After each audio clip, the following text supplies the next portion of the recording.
Hi, I'm Carles Ferrer, General Partner with Nauta Capital. We are a London, Boston and Barcelona-based technology fund. We actually invest only in B2B propositions.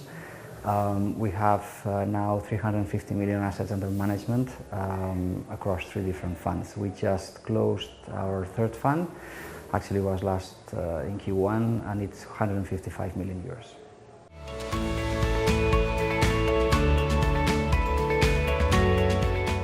Basically, we see new technologies emerging and lots of actually buzzwords being used. You know, it was first machine learning, then artificial intelligence, and you had the same with virtualization, it became cloud, etc. For us, it's more about themes.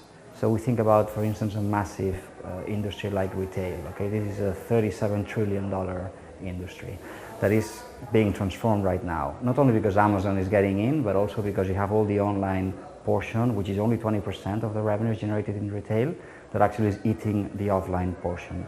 So all these companies that are selling offline need technology to do better, and all the online portion needs to convert more. So the way we see it is that we have companies that are serving both the online and the offline. So this would be one example of a theme that we like.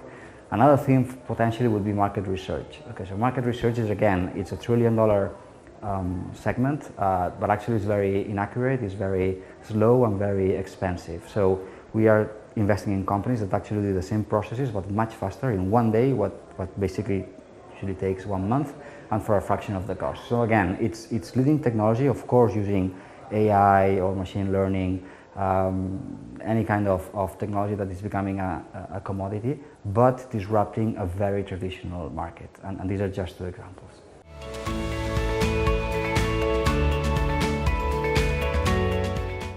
Yeah, the large transactions are now happening actually in the UK for a while already. So the statistics say that in 2016, deals over 7 million in funding, the UK has more than 130 of them. The second country is Germany with around 70. And then the other countries are much, much smaller. There's a reason for that. The UK is the hub, and it has been for a long time. It's the center of the capital markets, the center where money is exchanged, and this brings lots of technology. The government has done a great investment lately in promoting both big companies from the US building the right infrastructures, like Google, for instance, but also the universities continue to have the best spin-off. So I think it's going to remain like that for a big while.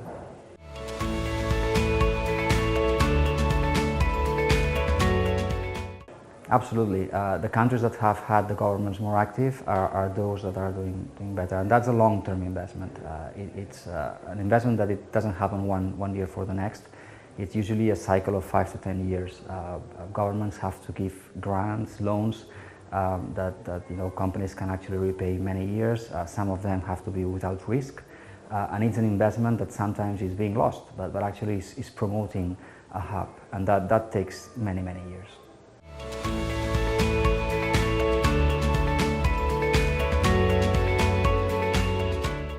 Yeah, I think actually it's more than going international. They have to be international from day one. The markets are very small. So when you take any industry and you compare the size of the market in, for instance, example Spain or Italy, and you compare that to the US, of course, but also even comparing to Germany or to the UK, there's a massive difference. So all these companies need to have, the way we look at it is that the first 2 years, 95% of the revenues have to be usually away from the country.